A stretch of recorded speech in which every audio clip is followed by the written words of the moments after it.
The Witch Tree of St. Germania. Upon a hot summer day the bog smelled of rich decay, and the tree crouched in the middle of it, half dead and craggy, surrounded by scrubby brush and matted grass, bent and jagged against an innocent blue sky. On one side of the bog was the old farmstead. Across the old Highway 13 veered sharply at the other side of the bog like a spooked horse. Farther down the old suicide highway lay the town and the church, cut off from the world by the interstate 3 miles away. Henry stood at the edge of the soft ground, a gnat buzzing in his ear, and pressed a sneaker toe into the soft ground. He was both terrified and intrigued, now that he had heard the story. Old Uncle Ralph had scared the pants off him around the bonfire the night before, night being the time Henry was prone to idleness and fear anyway. Uncle Ralph had said, by way of explanation, further his story of the tree on his property and its sinister past, the farther you get out, the more the ground turns to jelly, until you can't pull one foot out after the other. The priests would take a witch out there, tied at the wrists and ankles like a hog, on a trail of planks laid over the peat, and then they would hang her from a branch of that tree and backtrack slowly as she jerked and twitched like a fish, taking up one board after another as they retreated. He'd leaned forward in his lawn chair, the wide gap between his front teeth a tiny, deep black hole. You see, even if she could somehow get herself down before she suffocated Henry, she would get mired down and suffocate in the bog before she could get to shore. Then he roared with phlegmy laughter, making Henry jump. Either way, when the rope rotted through, she sank right where she fell and disappeared out of sight. He tipped the last of his beer down his throat. Those German Catholics had a propensity for harsh punishment. Cousin Mary, who had inherited her father's dental gap, let out a low chuckle. "Don't scare the half-wit," she said, peering over at Henry. "Cousin Henry, half-wit Henry, you ain't scared of witches, are you?" "Ain't scared," he said, and he could defend himself no more because his uncle and his uncle's daughter were the only ones who had room for him to stay in. But he looked over at the craggy witch tree rising up against the blue-black night sky, and he was afraid. He had always had a romantic turn of mind. He had not liked coming back to St. Germania. He had been down in Minneapolis, doing okay, putting up fences day to day when there was work, and he'd even bought a car that started most of the time. His daughter agreed to see him again. He told people he was a professional fencer, thought about getting business cards printed up, because it was a pretty good joke. No one down there knew about half-wit Henry, least of all his daughter. And then he screwed it all up again because the black hole yawned and he used again. He used. And he spent every single penny again, and he had to sell the car, and he stole from his own mother, and he stole from his daughter, and they turned their backs on him again. The drugs had made him unsure of his own mind, maybe permanently. Even in sobriety, he lost track of what had happened and what had not. His memory wasn't a sieve. It was a faulty telephone, cutting in and out. When he woke up in the emergency room, he knew it was all over unless he could disappear. And when he had absolutely nowhere else to go, he fled, went to Uncle Ralph's farm 200 miles north of the city, where his parole officer couldn't find him, where his landlord couldn't find him, and Uncle Ralph put him to work tearing down an old barn right next to the bog for room and board and charity. He'd only known the place as a kid when his city mother took him back to the old town to visit relatives. He had not tried to kill himself. That part was a lie. He had miscalculated dosage. He told Uncle Ralph and Cousin Mary this because it was important. He had done many terrible things, but he had not done that. It wasn't the worst thing working for your uncle, at least in theory. Free food, cigarettes, a couple free beers at the end of the day, a bonfire at night. But Cousin Mary didn't like him much, or maybe she liked him too much. It was confusing. She'd been no different when they were kids. He hadn't seen her breasts since she showed them to him 30 years ago and laughed at his mute shock. And now she forgot he was living in the house, took her bra off with her door open, and cursed him as he walked by. "Don't look at me, you pervert." They hung low under her dirty t-shirt, jiggling above her fat stomach like the terrifying mud of the bog, and she told him that if he couldn't keep his eyes to himself, she would tell her father, and the problem would be taken care of with an axe and a stump in the barnyard like they used to do with the chickens. He hid in his room when the shower ran, as she would march right past without a stitch on and bellow at him about using all the hot water as he desperately looked somewhere, anywhere else. It ran in the family. The Dahlgren women had a capacity for cruelty. Her mother, before she died of the breast cancer, once had a man crippled by beating because he had an affair with her, and she tired of him.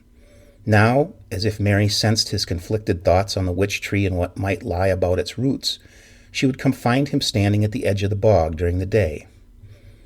"Gonna get out there, Henry? Gonna take your little metal detector out there and see what's what?" He should never have mentioned it. One of the very few things he had not pawned and had taken with him in his escape, the metal detector was his favorite possession. Between blistered hands, aching back, sunburned forehead, on his days off he had combed the parks and beaches around his tiny apartment in the city, and an unearthed lug nut gave him as much pleasure as an old bus token or a dime minted before he was born. The slow pace of the pursuit, the gentle digging to reveal the prize, gave him a satisfaction only fishing had before.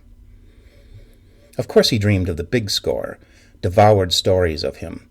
To detect an ounce of gold or a lost diamond engagement ring was no less miraculous than summoning from the basic elements. Mary laughed at his hobby. "This is for virgins, probably why your wife left you." "Ain't why she left," said Henry. "You go out there," Mary said, standing behind him on the edge of the bog as the cicadas buzzed, her breath smelling of garlic. "And when you get stuck, them witches are going to come out of the ground all smelly and filthy and tear the meat from your bones." "Ain't no such thing as witches," he said. But they were women, he thought, women. And there might be a shoe button or a hair comb or a ring or a locket. A locket. "When did all this take place?" he asked Uncle Ralph. When? In the 1840s, I suppose, before sanity in the Protestant church took hold." "Ain't nothing to find anyway," said Mary. "Probably marched them out naked. Henry, can you imagine that?" "What? Priests? No," said Uncle Ralph. "Not even Catholics would do that." Or anybody, maybe. When Henry tried to ask the girl down at the grocery store about it, he spit the words out wrong and she got upset. "What are you talking about? Hanging naked witches? This isn't Salem. There were never any witches in St. Germania. What is wrong with you?" Which was too bad, because he'd liked talking to her, and he had been thinking of asking her out for a walk. At night, he could hear the tree groaning in the wind, or at least something groaned, because he could hear it through his open bedroom window at the back of the house. He got up and crouched at the window in his skivvies, peering into the darkness. He did not want to see movement. He did not want to see the somber line of silhouetted figures, progressing one board at a time, a struggling package in their grasp. He could no longer trust his own eyes, and he knew it. The marsh grass sighed. It shifted like hair parting in the wind. The figures dissolved into 1,000 single strands. He couldn't sleep further. The wind smelled of wet leather. The barn had to be taken apart board by board. It was 2 stories tall, sunlight slanting in through old planks, the faint smell of farm animals still detectable, and it would take one man at least a year to tear it down. There was no hurry. He would start in the morning when it was cool, work for hours, then take the detector out in the old barnyard over lunch. It was a target-rich environment. He would wear his headphones to hear the squeak and squeal, and Mary would come up behind him undetected and grab a healthy portion of his ass. "You should have seen the look on your face," she would cackle, pleased with herself. "You're lucky that's all I grabbed. Next time it might be more." "Girl at the grocery store says there ain't no witches." "Girl at the grocery store is probably Catholic. They don't like to talk about it." "Don't grab me, please," he said. "I don't like it."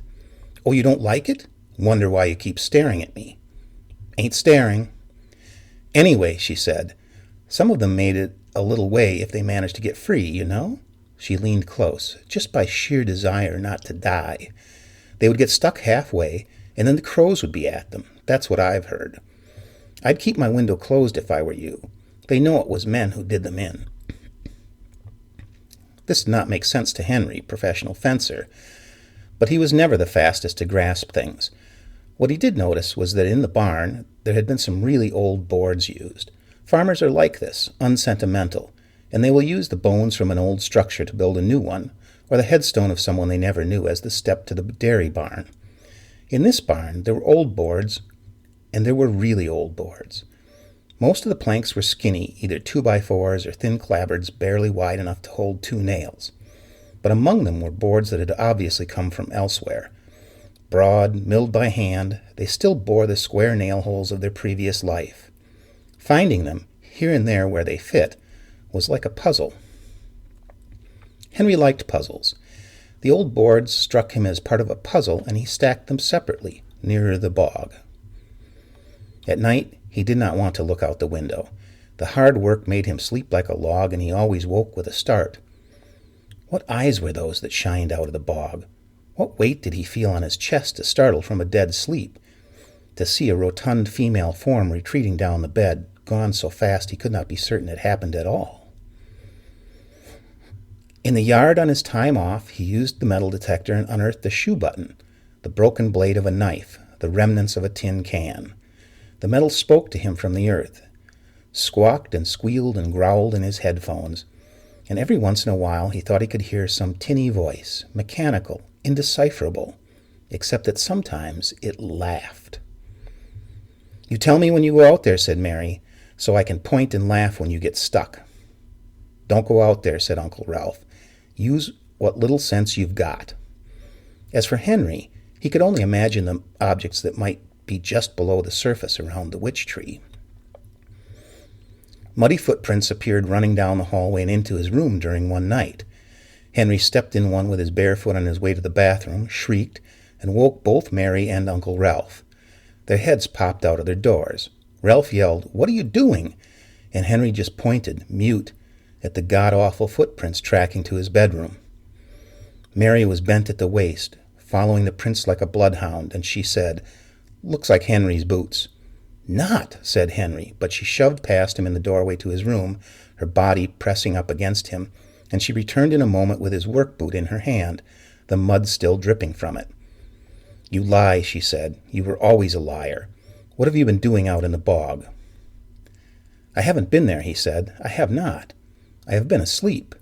He looked down at his skivvies, at his legs, to show them he had not been in the bog. "What the hell have you done?" asked Ralph. He seemed confused.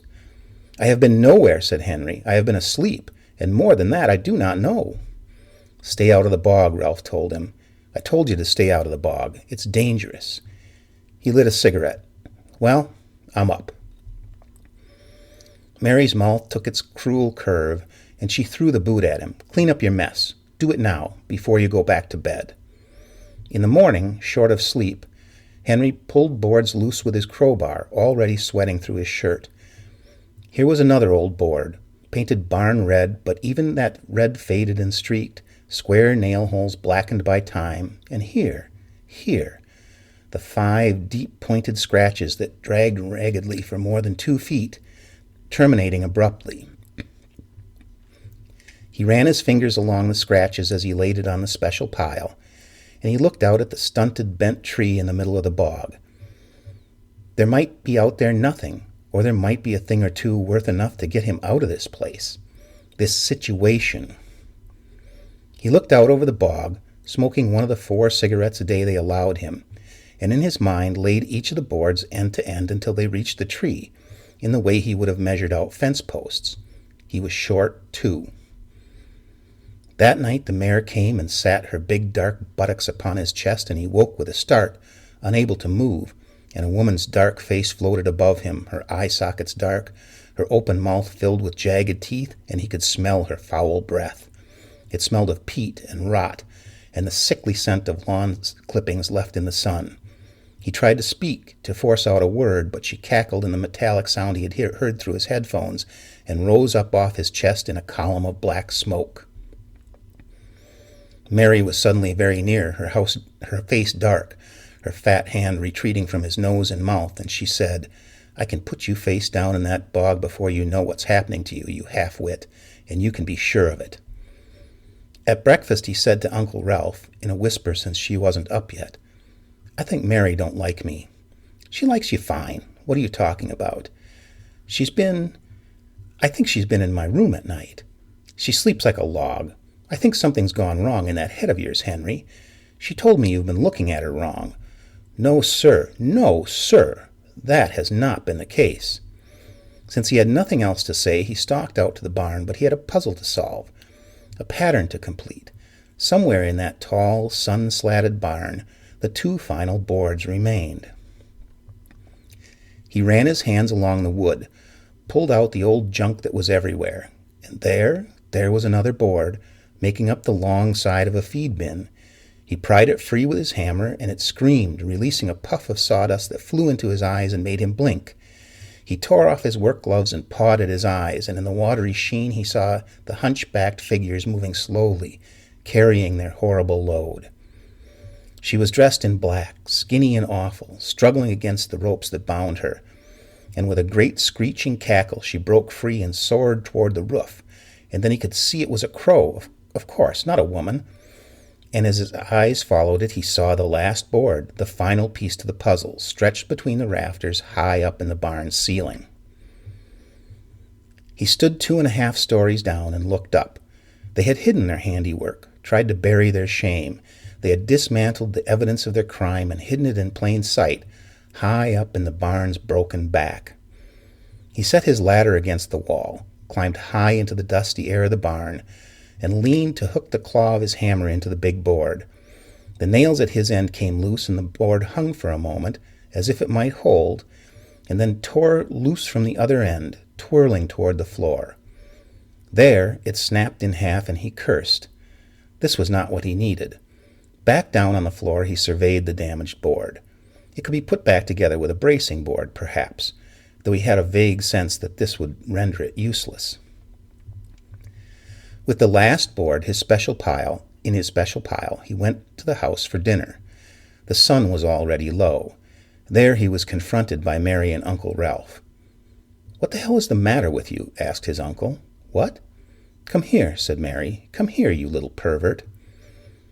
Confused, terrified, he followed her to his meager bedroom with Uncle Ralph at his back, and Cousin Mary strode to the battered dresser, pulled open the front door, fished through his dingy white underwear, throwing each embarrassing frayed pair on the floor until she came to silk fabric, brightly colored. Huge pairs of ladies' panties. "What is this, you pervert?" "I don't know. They're not mine. Of course they're not yours, you freak. They're mine. Daddy, this pervert is stealing my undies." I didn't," stuttered Henry. I gave you every chance in the world," said Uncle Ralph. "I didn't want to believe it. I don't know what's wrong with you, but I want you out of this house in the morning." "Uncle Ralph." "No."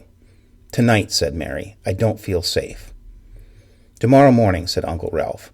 "For family's sake. Make sure I don't see you before you leave." Henry sat on his bed in the dark, fully dressed, his empty belly growling.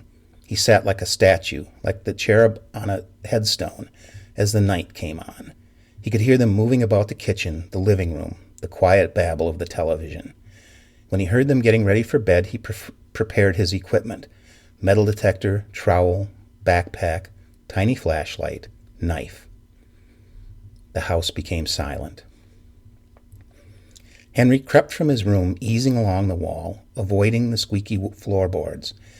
Free of the structure, he sprinted down the moonlit yard to the edge of the bog where his boards were stacked. He laid the first one from the last of the solid ground onto the soft earth of the bog, walking out to the end of it to test it. It felt soft, unstable, but it held his weight. One after the other, he returned to the pile and carried the next rough-sawn board to the end of the last one and laid it down. It was a perilous journey holding the heavy, unwieldy board, setting each foot carefully ahead of the other to avoid tipping into the bog. Ahead of him, stark in the moonlight, the witch tree extended its disjointed arms. The insects buzzed. Frogs, invisible, croaked with 1,000,000 tiny voices. Tears of rage obscured his vision. Dark figures danced and cavorted around the crippled tree. Board by board, he ventured farther into the bog, each step less solid than the last. He could hear the witches singing in their croaking voices, could see the blackened figures hanging from the limbs, struggling, splitting open like pupae. Henry was terrified, but he kept going, as he always did when he was afraid. Maybe it was a kind of victory that he did not sink and he did not fall to the left or the right, and suddenly he was at the base of the witch tree, looking at its gnarled trunk. He balanced on his final broken board and pulled out his detector. He put the headphones on, flipped the switch, and his ears were lit up with the signals. In the darkness, in the August heat, he put his trowel in the ground and dug away the wet earth. It didn't take but a moment, and his trowel was turning up rusted artifacts, unidentifiable but human. A strap, an eyelet, a rusted ring.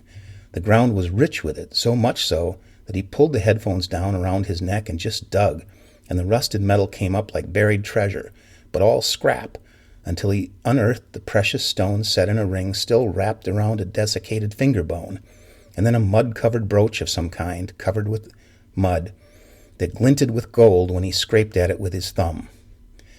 The bones, the brown, wet, preserved bones. He wasn't prepared for that. Perhaps he'd never quite believed it. But here, there, in every trowelful, the rings and pendants and hideous ivory false teeth were the minutiae of human dress, shoe eyelets, buttons, shoe heels. It was real, all of it, all of the stories, and there were riches to be dug out of the ground if you could ignore the tinny laughter coming out of his headphones.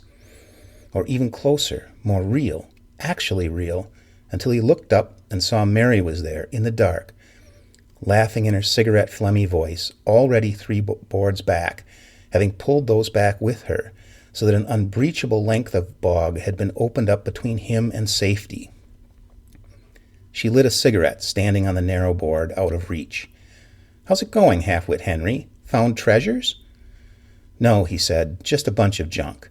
"Good, good, because when you sink out there and suffocate, I want you to remember how stupid you are." "Put the boards back," said Henry. "Put the boards back, Cousin Mary. I can share with you." "Half of what? Half of rusted garbage, you loser? You had your chance and you threw it away. If you manage to make it to shore, I will say you raped me, and you will wish you had suffocated in the mud." He looked at the gulf. There was no telling if it was impossible to traverse. The night was hot, oppressive. His bag was full of the accoutrement of dead women, their very bones. The tree frogs croaked. They croaked and croaked, and the chorus of their voices rose louder and louder, and then, in his bag, something twitched. Something grasped at the fabric from the inside. Mary said, "Come on, run, you can make it. Come on, Half-Wit Harry, don't be a chicken. You've always been a chicken. You bring those boards back. Take your chances," she told him. "Take your chances, because even if you make it back, something very bad is going to happen to you. Do you think anyone is going to believe a half-wit? Or me?" Instead of trying his luck, he climbed the crooked tree as high as he could get into its branches, thinking of making it to daylight. And what he saw was a rope and a kind old face, a woman all in black, perched like a crow. And when she had helped him get the noose around his neck, she gave him a nice shove. He dangled, dancing like a skinny marionette, his suffering like the explosion of fireworks on the 4th of July, and the last thing he heard was the sound of Mary's laughing, laughing and laughing and laughing, the tree frogs joining in their reedy voices. The end.